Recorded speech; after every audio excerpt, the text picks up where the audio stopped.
14 फरवरी 2005 को रेणु यादव ने विधिवत रूप से सरकारी रिकॉर्ड में आत्म समर्पण कर दिया जी। उसके बाद फिर आपको जेल हुई। हाँ, क्या मतलब कैसे? पता नहीं, मतलब 70-80 गाड़ियां मेरे साथ में एकदम से चल पड़ी वहां से। तो हमने कहा ये इतनी पुलिस कहाँ जा रही है मेरे साथ। जब वहाँ अरे आपको ये नहीं लगता होगा आप बाहर की दुनिया में इतनी बड़ी डकैत हैं? मुझे क्या पता। जब हम जेल पे मतलब आए, वो जेल के मतलब वो नहीं होते हैं कर्मचारी लोगों के कमरे होते हैं, बहुत सारी भीड़ मैंने देखी। हमने की तो बहुत जनता यहाँ पे और बहुत पुलिस थी मेरे साथ। हमने कहा ये पुलिस, अपने आप में सोचे। मम्मी पापा तो वहाँ से वो घर चले गए। उन्होंने कह दिया कि घर जाओ। हमने कहा अंकल जी अपने घर जाएंगे। कि बेटा घर नहीं, तुम मतलब 1-1.5 महीने के लिए तुम्हें जेल भेज रहे हैं, फिर तुम बाहर निकल आओगी, तुम पे कोई मतलब मुकदमे नहीं लगाएंगे। तो हमने मुकदमा, पता ही नहीं था मुकदमा होता होता क्या है मुकदमा क्या है। तो मम्मी पापा मेरे घर चले आए और हम जेल चले गए। वहाँ लिखा देखा कि जिला कारागार इटावा। तो हमने की पता नहीं कहाँ, पहले वहाँ हम अंदर गए, फिर उसके बाद में मतलब जेवर एवर हम काफी पहने थे। अच्छा, मतलब डकैत लोग जेवर खूब पहनते हैं? हाँ, पहन रखा था। तो ये सब लूट का होता है कि नहीं नहीं, लूट का नहीं। तो वहाँ मतलब सुनार जाते थे जंगल में। अच्छा, तो किताब लेके। हाँ। तो कौन सा तुम्हें अच्छा लग रहा अच्छा, है, कैटलॉग लेके जाते? हाँ। अच्छा, कौन सा तुम्हें पसंद है तो अपने निशान लगाया, बनवा लो। अच्छा। हालांकि बिहार का जेवर तो मेरे पास कुछ नहीं है। हाँ। मैंने सब बाहर की दुनिया में कमाया आके। नहीं उस समय बिहार का मतलब वो कान में ब्रजवाला काफी बड़े थे। वो सब पहन रखे नहीं जैसे जो बिहार में जैसे जो जाते थे। हाँ, बिहार में तो जेवर काफी पहना जाता है। तो वो तो सब जब्त कर लिया होगा पुलिस ने भी? नहीं, जब्त नहीं। हाँ। एक मतलब वही मई का एक रहने वाला था, तो उसने कहा कि मेरे भाई की शादी है, तो 250 ग्राम का सोने का हार और 100 ग्राम की 3 चैनें और 1 केजी के मतलब पाइजेब जो पैरों में तोड़ा पहने जाते चांदी वाले। हाँ। और 4 चूड़ियाँ और हथफूल, अंगूठी, और ये यहाँ पे क्या पहने जाते हैं, बाजू बंद बोलते हैं। ये पूरा जेवर वो मेरा ले गया था। तो मतलब उसने भी जो भी अपनी रामवीर से बात की हो, वो कुल मिला के बाहर जब जेल में पहुंचे तब मुझे ये सारी चीजों का जब याददाश्त मैंने अपनी संभाली। काफी दिन हो गए जेल में, 3-4 साल हो गए, तब मुझे ये चर्चा सुनने को मिली कि मतलब इसका भी हाथ रहा चंदन यादव को मरवाने में, उस आदमी का। जी। क्योंकि इसने जेवर ले लिया था और वो शायद रामवीर मेरी तलाश में था। अच्छा, बाद में मुझे ये पता चला। तो आप पर जो केस थे मतलब केस कितने केस थे आप पर? पूरे 42 मुकदमे थे। 42 में, जिसमें मर्डर शायद 13 मर्डर होंगे। 13 मर्डर जी। और रही कानपुर, इटावा और रैया, इन दिनों के मर्डर। अच्छा, ये तो आप जैसे मतलब मुझे लगता है, जहाँ तक मुझे पता है, 14 साल से कम उम्र के जो लोग होते हैं वो जुवेनाइल में आ जाते होंगे। जी जी जी। तो ये जो मर्डर के केस थे आपको मतलब फिर इतनी जल्दी फिर कितने साल आप जेल में रही हैं? 7 साल 3 महीने 15 दिन। तो 7 साल में आप कैसे छूट गई? मतलब ये भी तो एक कौतूहल का ही विषय है कि 13 मर्डर किसी इंसान पर हैं, वो 7 साल में जेल काट के कैसे छूट सकता है?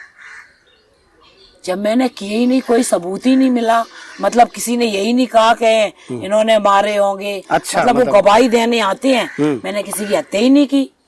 अच्छा। हाँ। और मतलब केस जो है वो आपका उसमें भी गया होगा, जुवेनाइल में कुछ हाँ, केस गए? जुवेनाइल में कुछ गए थे, क्योंकि किसी फाइल में मतलब 10 लोग हैं, किसी में 80 लोग हैं, किसी में 100 लोग हैं। तो कभी वकील आते हैं तो कभी कंडोलेंस हो जाती है। मतलब ये धीरे धीरे समय बढ़ता गया, तो इसलिए ये केस डिसाइड नहीं हो पाए। और घर वालों ने ये सोचा कि मतलब जेल से निकले तो पूरे केस खत्म ही हो जाए। और घर वालों को इतनी जानकारी थी नहीं। पिताजी हैं किसान, तो मतलब 20,000 इलाहाबाद दे दिए, कहीं कहीं दे दिए, तो मतलब वहाँ बेल ही नहीं हो पा रही थी। बोले ब्रांच अच्छी नहीं बैठी है, अभी बेल नहीं हो पाएगी। तो हमने मम्मी से कहा, हमने कि चलो मुझे इसी में अच्छा लगता है मम्मी, तुम अपने घर पे जाओ और जब केस खत्म हो जाएंगे तो हम बाहर आ जाएंगे। मतलब जेल में आपको अच्छा लगने लगा था? हाँ, वहाँ पे अच्छा लगता था। अच्छा। बस खाओ पियो आराम से रहो, तारीखें करो। जंगल से तो अच्छी थी? हाँ, जंगल से तो अच्छी थी। जंगल से तो लाख गुना अच्छा। सो जाओ शाम को अच्छे मतलब टाइम से, और वहाँ रात खाना पीना कैसा मिलता था? खाना पीना तो सही मिलता था जेल में? जेल में। 7 साल आप जेल काटे आई, 7 साल 3 महीने 15 दिन। जेल से आने के बाद फिर ये आपका जो किसी ने बताया आप प्रधान भी रह चुके हैं, ग्राम प्रधान ग्राम पंचायत की, तो ये पारी कैसे, सियासी पारी कैसे शुरू हुई आपकी? मैं जेल के अंदर थे, तभी हम क्षेत्र पंचायत मतलब जनता ने मुझे चुन दिया था।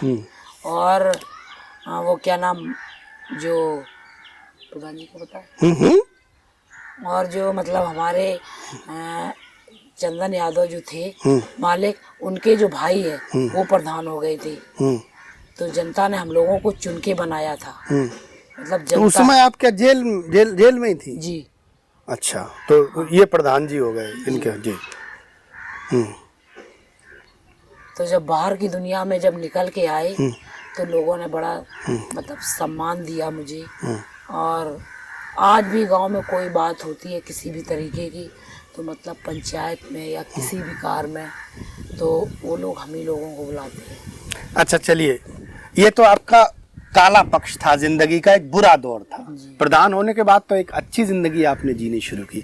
तब आपने समाज के लिए क्या किया? जब आपको मौका मिला दुनिया को सुंदर बनाने का, कुछ अच्छा करने का, तो आपने अपने ग्राम पंचायत में क्या कुछ ऐसा किया जिससे मतलब लोग जो है, लोगों की मदद हो जाती?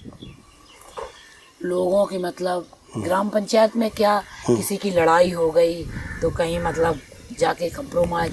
घरों में क्या होता है कि बहू मतलब थोड़ी सास ने कुछ कह दी तो बहू ने तुरंत मिट्टी का तेल डाल दिया, तुरंत चौकी चली गई, चली गई वहाँ पे रिपोर्ट लिखा दी कि मेरे सास ससुर ने देखो मिट्टी का तेल डाल दिया।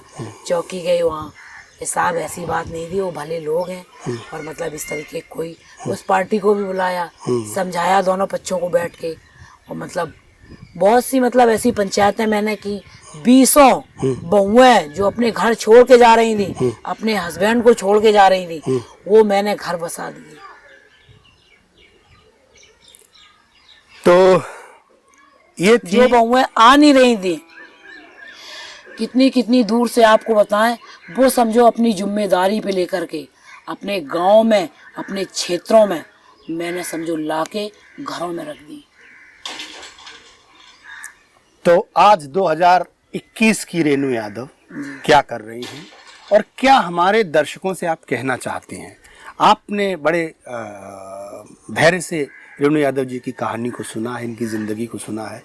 क्या आप कहना चाहते हैं? हमारे जो दर्शक आपको सुन रहे हैं, इनको आप क्या संदेश देना चाहेंगे? समाज की मतलब एक मुख्य धारा से हम जुड़ चुके हैं, है ना। समाज मतलब इतना सभी लोगों ने मुझे सम्मान दिया, उन लोगों ने सम्मान दिया, उस सम्मान को मतलब मैंने ले तो लिया, लेकिन अगर उन लोगों के हम सम्मान को पूरी तरीके से ना निभा सकें, अब तो मतलब समझदार है, हर चीज को समझते हैं, है ना, तो मेरी मतलब जीवन जीना ही बेकार है मेरा।